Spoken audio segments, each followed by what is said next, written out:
All right, ladies and gentlemen, welcome back to another video, and we have a brand new update from XDefiant posted by Mr. Mark Rubin earlier today as of the time of this recording. And quite frankly, it does seem to be the very last update of 2023, as well as the fact that it is probably going to be one of the last updates before launch. I think we're really getting close to crunch time as far as launch is concerned. But first, before we talk about the little things that I want to talk about in terms of what this covers, I'm going to read it to you and then we'll discuss. So Mr. Rubin has this to say, and I quote, "Hello all, I just wanted to share another update on the progress we've been making with XDefiant to get the game ready to go live. I know people were excited to play after the last test, so I know it's tough having to wait. But we thank you all for hanging in there with us. We are just as eager to get the game in the hands of players as you are. We truly can't wait to get the game live so we can shift focus to all of the really cool content that we have coming in our upcoming seasons, excuse me. So the quick update. Okay, so the quick version of this update. We are progressing really well on the changes we've outlined in previous posts. We will be spending the rest of the year finishing up our work on the new party system, the new netcode changes, and switching all of our servers over to Linux. When we are back from the holidays, we will be testing for submission, fixing any last-minute bugs, and then getting everything ready to go live. So far, everything is going smoothly, and we don't anticipate any issues. If you like to get more in the weeds of what we're working on, continue to read below. The party system. This has really been the main blocker for launch. We can't go live if people can't party up with their friends. The party system we were using worked throughout the development and all of our testing. But when we tested it live, the crossplay aspect of it wouldn't hold up and would basically stop functioning. That's not something that we were okay with prior to launch, hence the delay. To solve this problem, we've been implementing a new party system that is being used in other Ubisoft games and has been proven to work in a crossplay environment. Netcode. In our last test that was intended to be the final test before we launched, we found a critical bug in some of our third-party security software. It took us a little time to identify that as a culprit, but it has now been fixed. The bug was basically manifesting itself as random frame spikes that were causing all sorts of weird issues when the game was live with lots of players. Netcode is something we will always be looking at for ways to improve the experience for players. Linux servers. As we mentioned in the past posts, we are taking advantage of this time to move all of our servers over to Linux. At this moment, that is all done. We just literally have one last bug to fix, and we should be good to go. This will improve some server stability as well as make servers scale up and down to handle load much faster. So Mr. Rubin, thank you very much for this update. We truly appreciate it, and I think I speak for the majority of us, hopefully, that we look forward to hearing how much you guys have progressed after the new year when you guys come back from break and hopefully launch sometime in January preferred. But everybody online is basically saying January, February time, so only time will tell. Hopefully it'll be January.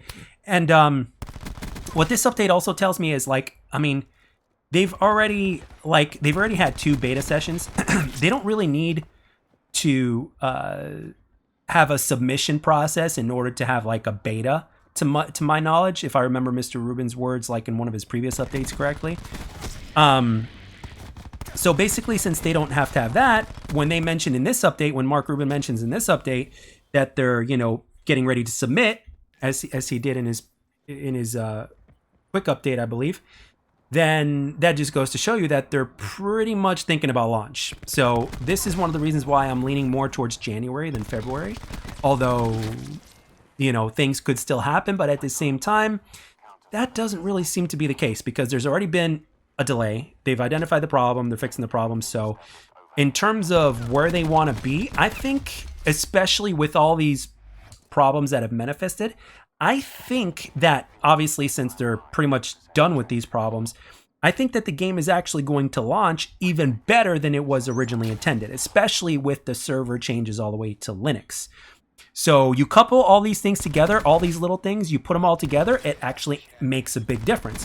All these little things add up, and I think the game is going to be better off for it. Now, in terms of what I think, I think at the very latest that the game will release in the first week of February. However, I think it is very possible that the game is going to release sometime in January. In terms of when in January, I do not know. It really depends on the next update that we get in the new year in terms of the submission process, which according to previous updates can take anywhere from a week to 3 weeks, if I'm not mistaken. So hopefully this time around it goes by a little bit faster, especially now since they've pretty much squashed and have gone above and beyond to make sure that the game has the smoothest launch possible, which is very important. And so I don't know. I still think that the game could very much launch in January, and it would be a hell of a way to kick off the new year as far as video games are concerned. And I don't think there are any big multiplayer titles that are set to release in January. And another thing that I want to say is that I think that at the end of the day, XDefiant, and I'm not saying this just as a person who's a fan of the game, I'm also saying this as, from a logical standpoint. I think that there is potential for this game, especially if it succeeds beyond expectation. I think that there is potential for this game to even have a positive impact on how other multiplayer shooters are made. So, and you don't have to be the most popular game to set the example. Kind of like you don't have to be the biggest guy on the football field to set the example. If you guys don't believe that, watch a movie named Rudy, which is based off of a true story. You can thank me later. Great movie, highly recommend. But anyway, going back to topic here, I think that XDefiant, if it does everything correctly and if everything goes as smooth as possible and the game actually manages to have that smooth launch, eventually even those that have gone tired of waiting will eventually come back and try the game because the game is free to play. So that does make a difference, whether you like to admit that or not. It is a difference maker when you don't have to spend $70 of your hard-earned money in order to play a game that could truly be great. And ultimately, at the end of the day, it's the experience of the game. If the game is going to be consistent, if the game is going to be smooth, if the game is going to be getting all these post-content updates, and with all the kind of love and care and respect for the community, as well as the fact that the developers know what they're doing, you put all these things together, man, it really does make the difference. And when you're not skipping steps and when you're not doing lazy things like a lot of these other developers are doing now, in order to, either just get the game out or to avoid having to tackle really deep issues, like the matchmaking system, for instance. Well, when you got guys that are doing it right and not really trying to fix something that wasn't broken in the first place ever since the old days, as far as the matchmaking system is concerned, then you've got a hell of a combination that can make for a hell of a good game. And at the end of the day, even if the game doesn't have the highest numbers that it could possibly have, if it remains consistent throughout its time, that is ultimately something that they could build from, because you can even have the most popular games. After a certain amount of time, a lot of the popular games kind of die down a little bit, or a lot. And all XDefiant really needs to do is to remain consistent. And I think that's part of the reason why the delays have been the way they have been. It's because they're anticipating that there's not going to be a certain level of consistency, which could lose players and could lose, obviously, enjoyment out of the game, which is the reason why the video game is being released in the first place. Because if players are going to get enjoyment out of it, then they're going to continue to play it, and the game is going to succeed financially and everything else.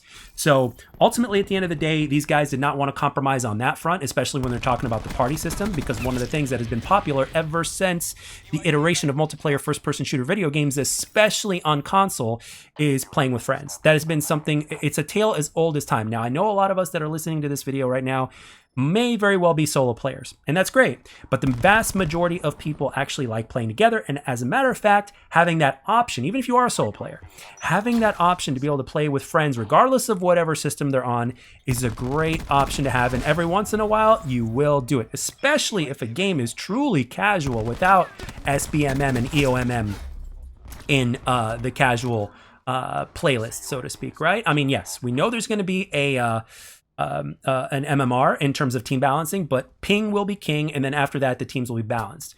But basically, at the end of the day, if you still want to play with your friends, you can do so. It's going to function, and that is a very, very big piece of the fun factor when it comes to video games. And in my humble opinion, the fun factor is the most important part of video games, because the fun factor depends on a numerous amount of categories when it comes to a video game.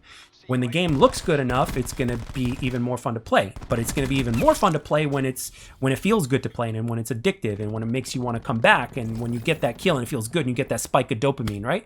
So it's those kind of feelings, and then everything else that kind of adds to it that complements the game that makes the difference, in which they will release, I believe, post-launch. But I really would hope that at launch, when these guys officially do have like a launch trailer, because every game has them nowadays, regardless of how popular the game is, when they do release a launch trailer or whatnot, that's pretty much going to unveil what's going to be like in the game, you know, the kind of content we get.